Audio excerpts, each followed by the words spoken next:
दोस्तों, हमारी कहानी चल रही है दुगड्डा के आदमखोर तेंदुए की। पिछले वीडियो में हमने जाना था कि मुन्नी पुजारी नामक गांव की एक बच्ची प्रसन्ना सीढ़ियों से गिरी और गायब हो गई। किसी के समझ में नहीं आ रहा था कि बच्ची गायब कहाँ हो गई। गांव के सभी लोग उसे ढूंढ रहे थे मगर वो नहीं मिली। याद होगा आपको, रात बढ़ती जा रही थी और बारिश भी जो है बहुत मूसलाधार होने लगी थी, बहुत तेज़ बारिश होने लगी थी। तो सभी ने निर्णय लिया कि प्रसन्ना को अब जो है आज छोड़ो, अगले दिन ही ढूंढने के लिए निकला जाएंगे, वही सही रहेगा, क्योंकि अभी इतनी बारिश में तो कोई फ़ायदा नहीं है। तो चलते हैं कहानी के अगले भाग में। भुवना देवी बेचारी जो है वो सारी रात रोती रहीं और बेटी को पुकारती रही कि अरे बेटा कहाँ है, प्रसन्ना आ जा। गांव की अन्य महिलाएं भी वहीं बैठकर जो है उन्हें सांत्वना वगैरह देने लगी। जो होता ही है, लोग समझ चुके थे कि प्रसन्ना के साथ कोई अप्रिय घटना घट चुकी है, लेकिन क्या, ये कोई नहीं समझ पा रहा था। खैर, किसी तरह से ये काली रात गुजरी और सुबह की पहली किरण के साथ शुरू हुई प्रसन्ना की खोज। अब लोग बच्ची की तलाश में चारों दिशाओं में बिखर गए। गांव के आसपास की जो ज़मीन थी वो पथरीली थी और रात भर बारिश हुई थी। इस वजह से उन लोगों को कोई ऐसा निशान या कोई ऐसे सुराग कुछ मिल नहीं पा रहा था जिससे पता चलता कि प्रसन्ना किस तरफ गई हो सकती है, और अगर उससे कोई जानवर उठा करके भी ले गया है तो वो किस दिशा में ले गया है, ऐसा कुछ पता ही नहीं चल पा रहा था। सारे निशान मिट गए थे बारिश होने की वजह से। सारा गांव की तलाश लिया गया, एक एक जगह देख ली गई, लेकिन बच्ची नहीं मिली, प्रसन्ना तो नहीं मिली। अब प्रसन्ना को कौन उठा के ले गया है या कहाँ चली गई है वो, अब यही जो है सवाल सबके दिमाग में चल रहा था, लेकिन इसका जवाब किसी के पास नहीं था। फिर सब लोगों ने मिलकर तय किया कि अब ऐसा है कि आसपास का जो ये जंगली इलाका है इसे भी देख लिया जाए, हो सकता है कहीं पेड़ वेड़ के नीचे मिल जाए। तो अलग अलग टोलियां बनाई गई और वो जंगल में अलग अलग दिशाओं में फैल गई और जंगल के अंदर चली गई। अलग अलग टोलियां थी और सब जो है कोई इधर कोई इधर कोई उधर कोई उधर, ऐसे सब जंगलों के अंदर चले गए। गांव से लगभग 1.5 किलोमीटर दूर गयड्डा नामक एक गधेरा था। गधेरा जो बताया था मैंने आपको, स्थानीय भाषा में पानी का जो प्राकृतिक जो नाला जो बना होता है, बरसाती नाला, इसको गधेरा कहते हैं। पहले कई वीडियो में बता चुका हूँ। ये गधेरा जो है बारिश में खूब उफनते हैं और पिछली रात लगातार बारिश हो रही थी, इसलिए इस गधेरे में भी आज पानी का बहाव बहुत बहुत तेज़ था। इस गधेरे के पार एक घना जंगल था जिसे बड़ेत का जंगल कहते हैं। वो जंगल का नाम है, वो बड़ेत का जंगल के नाम से जाना जाता है। कुछ लोगों का समूह इस गधेरे को पार करके, उसको क्रॉस करके बड़ेत के जंगल के अंदर घुस गया। अब लोग जो है एक एक झाड़ी और झुरमुट को बड़े ध्यान से देखते हुए चल रहे थे। तभी गांव के एक बड़े प्रतिष्ठित व्यक्ति ब्रह्मानंद जी ने एक झाड़ी में झांका, इसे झाड़ी के अंदर झांका, और जैसे ही उन्होंने झाड़ी के अंदर देखा तो वो घबरा कर 2-3 कदम पीछे हट गए और घबराहट के मारे उनका शरीर कांपने लगा था। उनके मुंह से एक ही शब्द निकला, हे राम। मतलब घबराहट और कांप रहा हो, हे राम, बस। इसके अलावा वो सन्नाटे में आ गए बिल्कुल। उनके पीछे आ रहे थे श्री महेशानंद जी, वो भी एक उसी गांव के निवासी थे। अब इनकी घबराहट को देखकर उन्होंने पूछा, भाई क्या हुआ? तो ब्रह्मानंद जी की जुबान से तो एक भी शब्द नहीं निकल पा रहा था और बेचारे तो कांप रहे थे। उन्होंने अपनी कांपती उंगली से ऐसे ऐसे ऐसे ऐसे करके झाड़ी की तरफ इशारा कर दिया। अब महेशानंद जी ने झाड़ी में झांका तो घबराहट के मारे उनके मुंह से भी स्वाभाविक स्वाभाविक सी बात है कि एक भयानक चीख निकल गई। किसी के साथ भी होता ये। झाड़ी में प्रसन्ना के हाथों और पैरों के अधखाए आधे खाए हुए अवशेष, गर्दन से ऊपर का हिस्सा यानी कि मुंह का हिस्सा और कुछ चबाई हुई हड्डियां पड़ी हुई थी। उसके बाकी शरीर को किसी जानवर ने पूरा खा लिया था। इन अवशेषों के पास ही प्रसन्ना के शरीर के कपड़े भी फटे और नुचे हुए पड़े हुए थे, थोड़ा खून वून लगे हुए। महेशानंद जी ने घबराहट भरे स्वर में कहा कि हे भगवान, प्रसन्ना को तो कोई जानवर खा गया भाई। एक अजीब सी माहौल वहां पे, जानवर खा गया है। अब जब ये चीज लोगों ने सुनी, जो बाकी लोग थे उन लोगों ने सुनी, तो उन सबके मुंह से भी एकदम से ये प्रश्न, बड़ा दहशत के साथ ये प्रश्न निकलना ही था, अरे जानवर खा गया, मतलब क्या मतलब जानवर खा गया। ब्रह्मानंद जी और महेशानंद जी को झाड़ी में झांकते देखकर अन्य लोग, जो बाकी लोग थे, वो लोग भी वहीं पे आ गए। झाड़ी के अंदर का दृश्य देखकर इन लोगों के चेहरे पर हवाइयाँ उड़ने लगी और सब सकते की हालत में एक दूसरे का मुंह देखने लगे, सब एक दूसरे का मुंह ताकने लगे। किसी के कुछ समझ में नहीं आ रहा था, किसी के मुंह से कोई शब्द ही नहीं निकल पा रहा था। तो सब देखे और सन्नाटा। फिर किसी तरह से अपने आप को संभाल कर एक कुलानंद जी थे, उन्होंने कहा, ओहो, प्रसन्ना तो बेचारी किसी जानवर की शिकार हो गई है। अभागी के बेचारी के सिर्फ पैर, थोड़ा सा हाथों का भाग और सिर बचा है, बाकी तो कुछ बचा ही नहीं यार इस बच्ची का, बेचारी का। इतने में ब्रह्मानंद जी ने तुरंत एक लड़के को, जो है भुवना देवी, जो प्रसन्ना की माँ थी, उनको बताने के लिए, उनको सूचना देने के लिए मुनि पुजारी की ओर भेज दिया कि बेटा तू जा और उनको बता कि ऐसा ऐसा हो गया है और लेकर के आ। और एक आदमी को बोला कि वो तुरंत जो है इलाके के पटवारी के पास जाए और उसको जाकर के पूरी सूचना दे और उसे लेकर के आए। तो दूसरा आदमी जो है पोखाल, जहाँ पे पटवारी बैठता था, पोखाल नामक स्थान में, वहाँ की ओर रवाना हो गया। अब ये गांव वाले जितने थे ये सब वहीं बैठ गए। कुछ ही देर में भुवना देवी जो है पागलों की तरह रोती बिलखती, अपने आप ही छाती पीटती हुई वहाँ पहुँच गई। लोगों ने उनको संभालने की बहुत कोशिश की, लेकिन अपनी बेटी की हालत देखते ही वो बेचारी पछाड़ खाकर जमीन पर गिर पड़ी और बेहोश हो गई। बड़ी मुश्किल से भुवना देवी को होश में लाया गया। होश में आने के बाद उन्होंने जो हाहाकार और जो विलाप किया, वो देखकर सभी की आंखें नम हो गई। कोई भी व्यक्ति ऐसा नहीं था वहां पे जिसकी आंखों से आंसू ना आ रहे हो, जो रो ना रहा हो।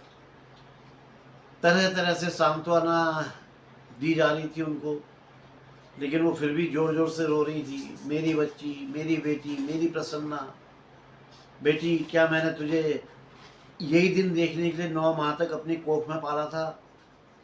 क्या तुझे इसी दिन के लिए पाल पोस कर ये इतना बड़ा किया था कि कोई जानवर तुझे खा जाए?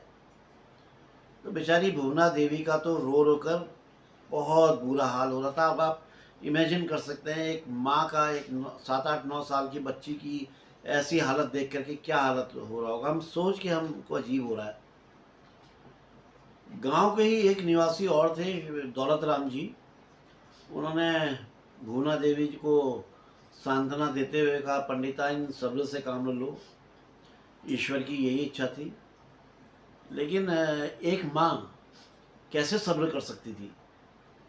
उसकी इकलौती बच्ची को की जीवन लीला जो है एक भयानक क्रूरतापूर्वक तरीके से समाप्त हो गई थी। भुवना देवी के बड़े लड़के रमेश को बुलाने के लिए भी एक आदमी को भट्ट गांव भेज दिया गया था। मैंने बताया था कि वो एक शादी अटेंड करने के लिए भट्ट गांव गया था पिछले वीडियो में, आपको याद होगा। तो उसको बुलाने के लिए भी एक आदमी को भेज दिया गया। अब लोगों को ये समझ में आ गया था कि हवा के झोंके में जो वो अन्नू के हाथ की जब वो चिमनी बुझी थी और जो धम्म की आवाज़ आई थी, चिमनी बुझते ही धम्म की आवाज़ आई थी, जो भुवना देवी ने सुनी थी, वो प्रसन्ना के गिरने की आवाज़ नहीं, वो बल्कि किसी जानवर के कूदने की थी, जो जीने के दूसरी ओर छुपा हुआ बैठा था। और जैसे ही चिमनी बुझी, उसने अंधेरे का लाभ उठाते हुए, अंधेरे का फ़ायदा उठाते हुए वो बच्ची पे छलांग लगा दी। और जरूर उसने जो है ये बच्ची की जो है गर्दन दबोच ली होगी, जिससे कि उस बच्ची की आवाज़ नहीं निकल पाई, और वो उसको लेके निकल गया। अब वो जो भी जानवर रहा, भुवना देवी के मकान से 3-4 मीटर उत्तर की ओर चलने पर ढलान शुरू हो जाती थी। इस ढलान के आखिरी सिरे से एक पगडंडी, ये जो गयड्डा गधेरा है, इसकी ओर जाती थी। भुवना देवी को चिमनी जलाने में 1 से 1.5 मिनट का समय लगा। जो वो दौड़ के ऊपर गई, माचिस ढूंढी और उससे फिर और चिमनी जलाई, और उतनी ही देर में वो जानवर प्रसन्ना को मुंह में दबोचे हुए ढलान पार करके गयड्डा गधेरे की ओर जाने वाली पगडंडी पर वो इतना दूर निकल गया था कि भुवना देवी, अन्नू और देवी प्रसाद उसे देख नहीं पाए। इस जानवर ने ये काम इतनी फुर्ती और तेजी से किया था कि किसी को जरा सी आहट भी नहीं सुनाई पड़ी, एक हल्की सी आहट भी नहीं सुनाई पड़ी। तो सोचिए कितनी फुर्ती और कितनी तेजी से उसने अपना काम किया। जीने के निकट ही गौशाला भी थी, सीढ़ियों के पास में ही गौशाला भी थी, जिस पर गाय, भैंस और ये बकरियां बंधी रहती थी। लेकिन उस जानवर ने किसी भी मवेशी को नहीं छुआ। तो इससे यही लगता था कि उसने जानबूझकर प्रसन्ना को अपना शिकार बनाया था, यानी कि उसने पहले से प्रसन्ना को अपना टारगेट फिक्स कर लिया था कि अब इसी को आज जो है ले जाना है। बहुत तेज़ी से आसपास के गांव, मुनी अकरी, मुनी सकरी, बागी, बड़ेत और भेड़ गांव में ये समाचार फैल गया कि मुनि पुजारी गांव की एक लड़की को कोई जानवर खा गया है। इस समाचार से इस गांव के लोग भी जो है डर गए, भयभीत हो गए, आतंकित हो गए। कुछ लोग तो उस जगह भी पहुंच गए जहां पर प्रसन्ना के शरीर के जो बचे हुए हिस्से थे वो पड़े हुए थे। मुनि पुजारी के लोग तो आतंकित थे ही, साथ ही बेचारे बहुत दुखी भी थे, क्योंकि प्रसन्ना जो है बहुत प्यारी बच्ची थी और उसका जीवन इस तरह से समाप्त हो जाएगा ये कोई सपने में भी नहीं सोच सकता था। मतलब कोई इमेजिनेशन ही नहीं कर सकता था कि ये बच्ची कभी ऐसे इस तरह से उसकी डेथ हो जाएगी। दोपहर तक प्रसन्ना का जो बड़ा भाई रमेश था वो भी आ गया। अब उसका भी बेचारे का भी रो रो कर बुरा हाल हो रहा था। उसे क्या पता था कि जिस हंसती खेलती बहन को वो छोड़कर जा रहा है, वापस आकर उसे ऐसी हालत में देखने के लिए मिलेगी कि खाली पैर, हाथ और सर है, बाकी पूरा शरीर सफाचट हो चुका है। बोलने में ही अजीब लग रहा है। पटवारी जी को बुलाने गया आदमी भी पौखाल से वापस आ गया था।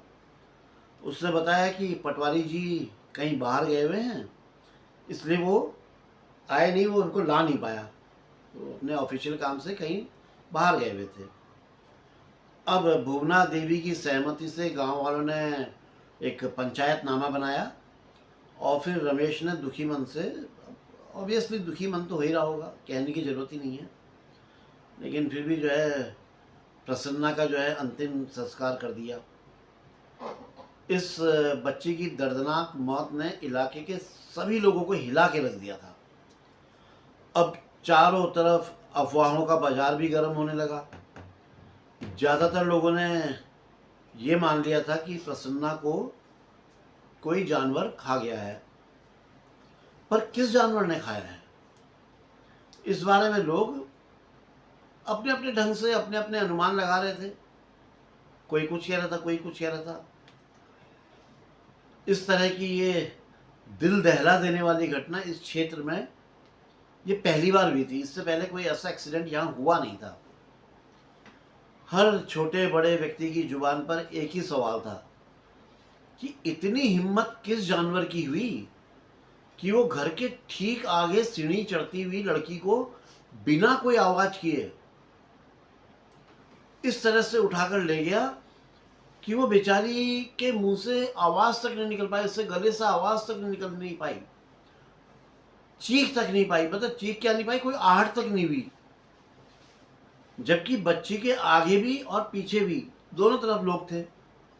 बच्ची के आगे की तरफ उसके दोनों भाई थे, अन्नू और दूसरा कज़न उसका, और पीछे उसकी जो है माँ थी। बड़ैत गांव के लोग बार बार पिछले महीने एक घटना घटी थी उसकी चर्चा कर रहे थे। हुआ क्या था, पिछले महीने मुनी अकरी गांव में एक वृद्ध महिला की मृत्यु हो गई थी। महिला के सगे संबंधी उसके शव को अंतिम संस्कार के लिए गया गड्ढेरा, ये जो गयड्डा गधेरा और हेवल नदी थी उसके संगम पर स्थित एक शमशान घाट था, वहाँ ले गए थे। महिला की चिता को आग वाग लगाई उन्होंने, और जैसे ही आग वाग लगनी शुरू हुई एकदम से जो है मूसलाधार बारिश शुरू हो गई। अब संस्कार करने वाले जो लोग आए हुए थे वो जो चिता थी उसको अधजली हालत में छोड़कर अपने गांव वापस चले गए। उसके अगले दिन सुबह के समय बड़ेथ गांव के कुछ चारवाहे अपने मवेशियों को चलाने के लिए उस जगह पे आए, तो उन्होंने देखा कि एक बाघ किसी झाड़ी से बड़ी तेजी से निकला और जंगल की तरफ जो है भाग गया। झाड़ी से निकला और जंगल की तरफ भाग गया। झाड़ी के पास ही महिला के शव के कुछ आधे जले हुए भाग पड़े हुए थे। उस बाघ को देख करके वो बेचारे जो चारवाहे थे वो तो डर गए, लेकिन कुछ देर के बाद हिम्मत जुटा कर वो थोड़ा शोर करते हुए झाड़ी के नज़दीक पहुंचे। तो जो शव का जो आधा जला हुआ भाग था उसकी जो पोजीशन थी, उसकी जो दशा थी, उसको देखकर वो समझ गए कि उस आधी जली हुई लाश को बाघ ने चिता से खींच लिया था और खींच करके वो उसे झाड़ी में ले गया था, और जो मांस जलने से बच गया था वो उस मांस को खा गया था। इस घटना की सूचना चारवाहों ने जो है उस जो वृद्ध महिला थी उसके संबंधियों को दी। तो संबंधियों ने आकर के शव के जो बचे हुए हिस्से थे उनको इकट्ठा करके उनका अंतिम संस्कार कर दिया। देखिए, पहाड़ों में अंतिम संस्कार बहुत ज़रूरी होता है, ये मैं कई कहानियों में आपको बता चुका हूँ। बड़ेथ गांव वालों का ऐसा मानना था कि उस वृद्ध महिला के आधे जले मांस को खाने के कारण बाघ जो है कि बाघ के मुंह में जो है इंसानी मांस का जायका लग गया है और अब वो आदमखोर हो गया है, और हो ना हो वही घात लगा के प्रसन्ना को सीढ़ियों से उठाकर ले गया होगा, ये कुछ लोगों का मानना था। लेकिन कुछ लोगों की जो राय थी वो अलग थी। उनका ये मानना था कि प्रसन्ना को किसी लकड़बग्घे ने मारकर खा लिया है। कोई लकड़बग्घा होगा, छिपा रहा होगा, एकदम से उसने अटैक किया, ले गया और मारकर खा गया। अफवाहों के इस बाजार में कुछ लोग ऐसे भी थे जिनका मानना था कि प्रसन्ना को किसी जानवर ने नहीं बल्कि भूत प्रेत चुड़ैल या किसी डायन ने मारा है। ये डायन वाला जो मसला था ये महिलाओं के बीच में बहुत ज़्यादा चल रहा था कि डायन जो है खुद को खूबसूरत रखने के लिए छोटे छोटे सुंदर सी जो बच्चियाँ होती हैं इनको उठाकर ले जाती है, उनका खून पीती है, उनका मांस खाती है, तो इससे वो जो है और ज़्यादा खूबसूरत हो जाती है, सुंदर हो जाती है। और प्रसन्ना तो वैसे ही बहुत खूबसूरत और बड़ी प्यारी सी बच्ची थी। हो ना हो ये काम जरूर किसी डायन का ही है। हो सकता है वो डायन किसी जानवर का रूप रख के आई होगी और प्रसन्ना को उठाकर ले गई होगी। तो इस तरह की कई तरह की चर्चाएं चल रही थी, और स्त्रियों में जो है ये महिलाओं में डायनों के नए पुराने किस्से बहुत ज़्यादा चलने लगे थे। हमारे पहाड़ों में अंधविश्वास हमेशा से रहा है। ये बात मैं कई बार पहले भी आपको बता चुका हूँ। और अंधविश्वास है क्या, एक्चुअली ये कुछ लोगों के लिए अंधविश्वास होता है और कुछ लोगों के लिए ये एक बहुत बड़ा गहरा विश्वास है। और जहाँ तक मेरी बात है तो हाँ, मैं इस बात को स्वीकार करता हूँ, भूत प्रेत में मुझे भी विश्वास है। क्योंकि मेरे खुद के साथ कुछ ऐसे घटनाएं घटी हैं जिनके बारे में मैंने अपने कुछ पिछले वीडियो में बताया भी है, काफ़ी विस्तार से बताया है कि किस तरह से मेरे ऊपर क्या क्या हुआ है। आप लोग अगर पैरानॉर्मल एक्टिविटीज़ के बारे में मेरे अनुभव सुनना चाहते हैं तो मेरे इसी चैनल में आपको वो किस्से मिल जाएंगे, मौका लगेगा तो सुनिएगा। 3-4 किस्से हैं मेरे जो मेरे साथ बीते हैं और पहाड़ में भी बीते हैं, बड़े हॉरेबल हैं। अच्छा, चलते हैं कहानी में। ये प्रसन्ना की बेचारी की असमय ही मौत की हो गई थी, पर वो एक बहुत बड़ा सवाल छोड़कर गई थी। क्या उसकी हत्या किसी आदमखोर जानवर ने की है? अगर हाँ, तो किस आदमखोर जानवर ने उसको अपना शिकार बनाया? क्या वो कोई बाघ या लकड़बग्गा, या वास्तव में किसी प्रेत आत्मा या डायन की शिकार हो गई है? इस बच्ची की मौत की खबर बहुत जल्दी ही दुगड्डा और डांगू आंचलों में फैल गई थी। उसकी हत्या के बारे में गांव-गांव में जो है अलग अलग तरह के किस्से चल रहे थे। दिल दहला देने वाली इस घटना से सारे क्षेत्र में जो है आतंक छाया हुआ था। सब लोग बहुत बुरी तरह से डरे हुए थे। अब लोगों को ये डर सताने लगा था कि प्रसन्ना की तरह ही कोई दूसरा इंसान भी किसी ये हत्यारे जानवर या डायन का शिकार ना हो जाए। अब जो जो माताएं थी गाँव घरों में, वो अपने बच्चों को जो है 1 मिनट के लिए भी अपनी आंखों से ओझल नहीं होने दे रही थी। और बेचारे छोटे छोटे बच्चे जो निश्चिंत होकर घरों के बाहर खेला करते थे, और उन बेचारे बच्चों का घर से निकलना बिल्कुल बंद हो गया था। तो वो तो बेचारे निकल ही नहीं सकते थे, ये हालत हो गई थी। दोस्तों, 24 जनवरी सन 1977 मुनि पुजारी गांव में एकदम सन्नाटा पसरा हुआ था, क्योंकि 23 जनवरी को घटना घटी थी। एक दिन पहले ही प्रसन्ना की रहस्यमय मौत के आतंक के कारण लोग शाम होते ही अपने बच्चों के साथ अपने घरों के अंदर दुबक गए थे, मतलब दरवाजे बंद करके। पिछली रात की तरह आज बारिश तो नहीं हो रही थी, लेकिन हवा चल रही थी। हवा के झोंके वैसे ही चल रहे थे जैसे पिछली रात चल रहे थे। वही बाँझ के, काफल और खड़िक के पत्तों की जो ससराहट थी वो बंद घरों के अंदर तक जो है सुनाई पड़ रही थी। और बेचारी भुवना देवी की अगर बात करें तो उन पर तो जैसे वज्र गिर चुका था।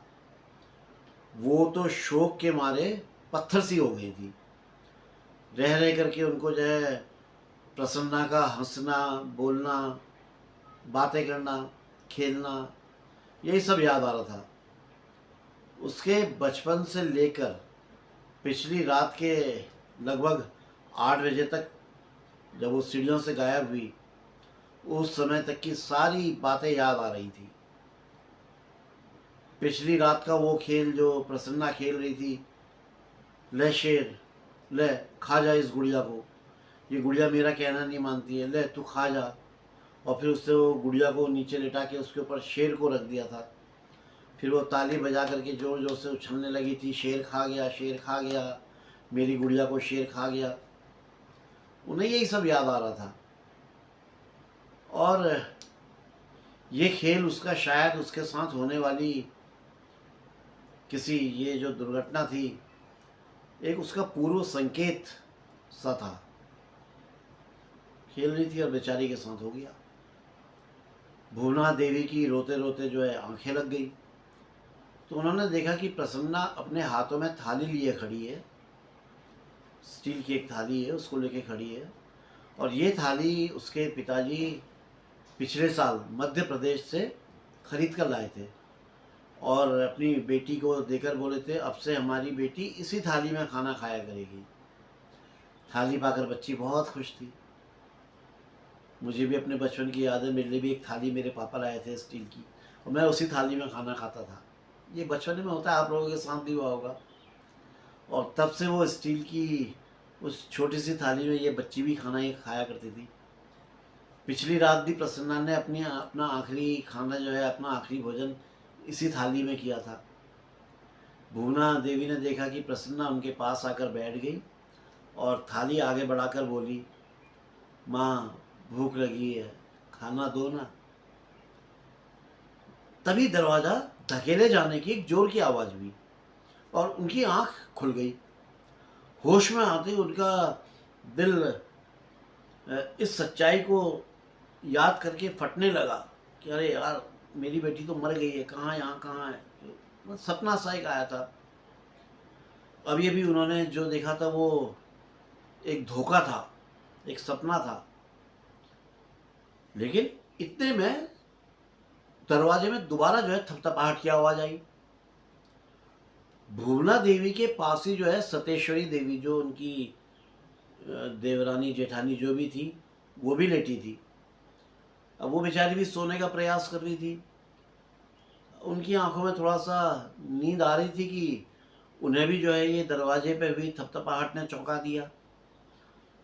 जब दूसरी बार फिर वैसी आवाज़ हुई तो उनसे रहा नहीं गया, तो उन्होंने भुवना देवी से बोला कि दीदी, ऐसा लगता है कि कोई दरवाजे को नॉक कर रहा है, कोई दरवाजे को थपथपा रहा है, कौन होगा इतनी रात को। अब भुवना देवी ने एक ठंडी और एक गहरी सांस ली। बेचारी वैसी इतनी परेशान थी। पास में रखी हुई लालटेन को उठाया, उसकी लौ को बढ़ाया, उसे हाथ पे लेकर दरवाजे की ओर बढ़ गई और उन्होंने दरवाज़ा खोल के ऐसे अंदर से पुकारा, कौन है। लेकिन दरवाजे के सामने कोई नहीं था। वो बरामदे की तरफ थोड़ा सा आगे बढ़ी और लालटेन को ऊंचा करके इधर उधर देखने लगी। तो जैसे ही उन्होंने एक तरफ देखा तो आंगन के एक कोने में अचानक एक बहुत बड़ा सा जानवर बहुत तेजी से छलांग लगा के ढलान की ओर दौड़ता हुआ दिखाई दिया।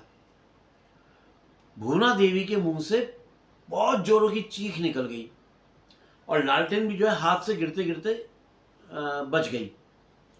अब सतेश्वरी देवी ने जब चीख सुनी तो वो भी एकदम से घबरा गई और तुरंत अपने बिस्तर से उठी और दौड़ के जो है भुवना देवी के पास पहुंचकर बोली, अरे दीदी क्या हुआ, क्या हो गया दीदी।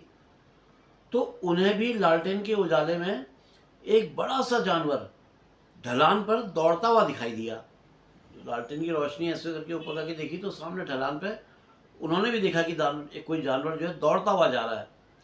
उनके गले से भी चीख निकल गई और रात के इस सन्नाटे में भुवना देवी और सतेश्वरी देवी, इन दोनों की जो चीखें थी वो दूर दूर तक गूंज उठी। मैंने बताया ना, पहाड़ों में तो आवाज़ें वैसे ही टकराती हैं, इको होता है बहुत ज़्यादा।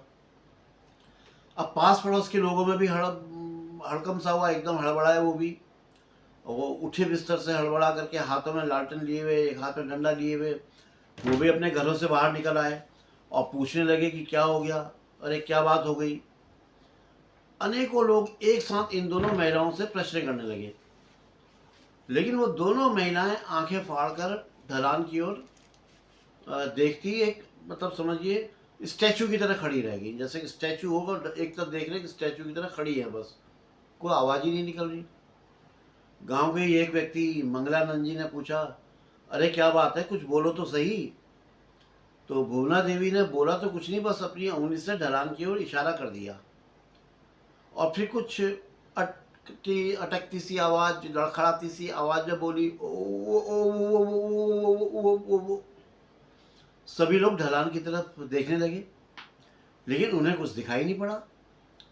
अब उन लोगों की उलझनें और ज़्यादा बढ़ गई थी। आखिर क्या बात हो रही है, इन्होंने ऐसा क्या देख लिया, इन दोनों को हो क्या गया है। तभी एक पड़ोसन ने भुवना देवी का हाथ पकड़ा और ऐसे झटक कर पूछा, अरे बैणा क्या है उधर, बैणी उस तरफ क्या है, बहन उधर क्या है, उस तरफ क्या दिखा रही तू। जब भुवना देवी एकदम से बोली, भाग गया भाग गया भाग गया भाग गया। मंगलानंद जी ने फिर पूछा, अरे क्या भाग गया पंडिताइन। जानवर जानवर जानवर था, भाग गया। भुवना देवी कुछ बड़बड़ा कर बोली। तो सब लोग जो है आश्चर्य से भुवना देवी का मुंह ताकने लगे। भुवना देवी की जो सांकेतिक बातें थी, सांकेतिक बातें ही कहूँगा क्योंकि बातें स्पष्ट नहीं है और उंगली से इशारा कर रही हैं, वो लोगों की समझ में नहीं आ रही थी। उन्हें लग रहा था कि शायद बेटी की मौत के कारण इनको जो सदमा लगा है उससे ये कुछ पागल सी हो गई हैं। लेकिन उनके साथ में खड़ी सतेश्वरी देवी भी बौखलाई हुई थी, उन्हें भी न जाने क्या हो गया था। अब मंगलानंद जी ने इस बार सतेश्वरी देवी जी से पूछा कि क्या बात है देवी प्रसाद की माँ। तो सतेश्वरी देवी पहले तो सर से लेके पांव तक कांप गई और बोली, यहाँ एक बड़ा सा जानवर था। अब इनके मुंह से भी जानवर की बात सुनकर ये लोग बहुत डर गए। वो लोग जानते थे कि ऐसी हालत में भी सतेश्वरी देवी गलत नहीं बोल सकती थी। इन लोगों ने जरूर कुछ ना कुछ तो देखा है। क्या देखा है, लेकिन ऐसा क्या चीज देख ली है वो ये समझ नहीं पा रहे थे। अब सभी लोग जो है सतेश्वरी देवी को घेर कर खड़े हो गए और पूछने लगे, भाई कैसा जानवर था, कहाँ था, क्या था, किस तरह का दिखता था, कुछ तो बताओ उसके बारे में।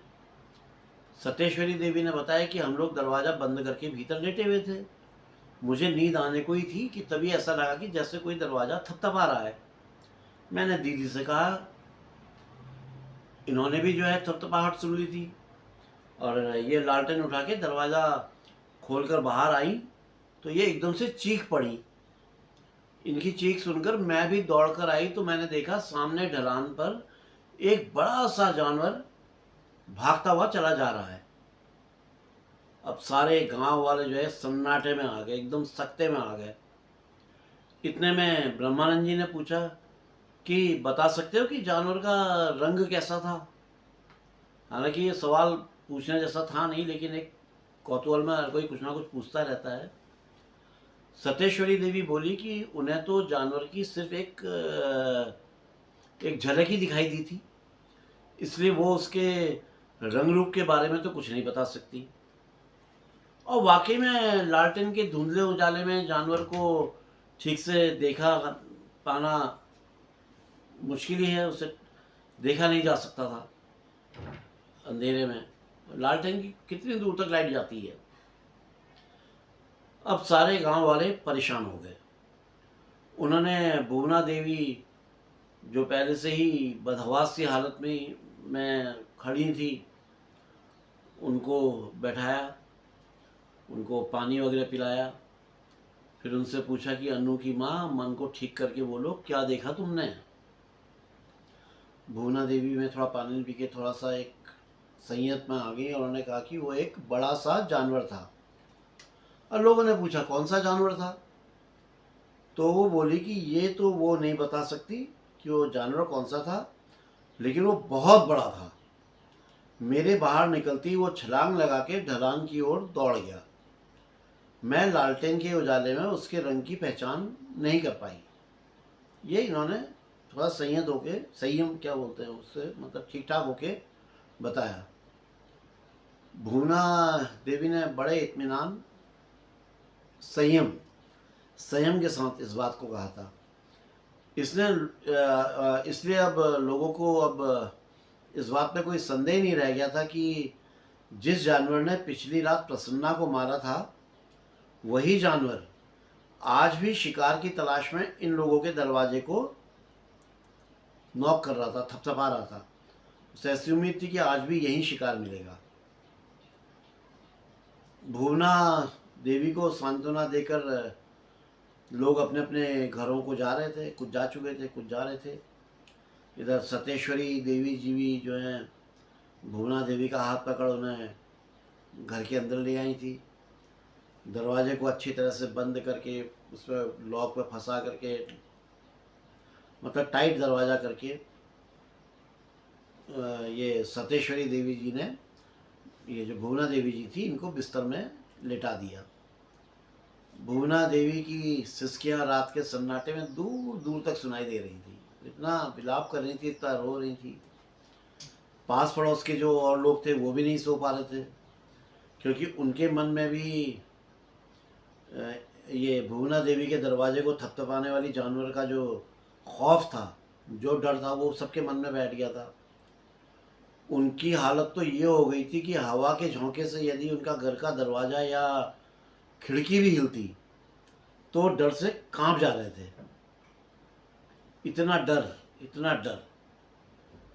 उनके मन में ये भ्रम बैठ गया था कि कहीं वो जानवर उनके दरवाजे में तो नहीं आ गया है, और ऐसा तो नहीं कि इनका दरवाज़ा नॉक कर रहा है। लोगों के मन में एक बात का जरूर संतोष था कि आज जानवर ने भुवना देवी पर हमला नहीं किया। चाहता तो हमला कर देता, लेकिन उसने हमला नहीं किया। सारी रात लोग आतंक में रहे। सुबह के समय भी जब धूप अच्छी तरह से फैल गई, तब लोगों ने बहुत सावधानी से अपने घरों के दरवाजे खोले और बहुत सतर्क होकर बाहर निकलने लगे। यार दोस्तों, ये घटना बहुत रोमांचित करने वाली है, लेकिन लंबी भी बहुत है। इसलिए इस घटनाक्रम को मैं अभी यहाँ पे रोकता हूँ। इसके बाद क्या हुआ ये जानने के लिए आप बने रहिए उत्तरांचल डायरीज़ के साथ, क्योंकि इंटरेस्टिंग कहानी है, इसको छोड़िएगा मत। बहुत दुगड्डा का जो बाघ था, ये बहुत, इसकी रूह कँपाने वाली घटना भी आगे एपिसोड्स में आपको सुनने के लिए मिलेंगी। दोस्तों, ये आपका अपना चैनल है, और आप ही के मनोरंजन के साथ साथ आपको अपने वन्य जीवों के खौफनाक इतिहास की जानकारी देता है। इसलिए आप लोग अपना आशीर्वाद और प्यार बनाए रखिएगा। मेरी कोशिश रहती है कि मैं शुरुआत से लेकर जितना मैक्सिमम आदमखोरों के बारे में हो जानकारी आपको दे सकूं। जो मित्र पहली बार चैनल में आए हैं, उन सभी का तहे दिल से आभार और अभिनंदन। उम्मीद करता हूं कि आपको कहानी पसंद आ रही होगी। कहानी नहीं है, रियल घटना है। तो प्लीज़ एक टच से चैनल को सब्सक्राइब कर दीजिए, एक टच से लाइक भी कर दीजिए, और एक ही टच से शेयर भी कर दीजिए। और अगर हो सके तो 2 शब्द कमेंट में ज़रूर लिखिएगा। आप सभी लोगों का बहुत बहुत धन्यवाद। आप लोग चैनल पे आते हैं, बहुत खुशी होती है। तो दोस्तों, जल्दी ही मिलता हूँ कहानी के अगले भाग में। तब तक के लिए आप सबसे आज्ञा चाहता हूँ, मुझे आज्ञा दीजिए। Bye bye. जय बद्री विशाल, जय उत्तराखंड, जय जय जय, जय माँ भारती।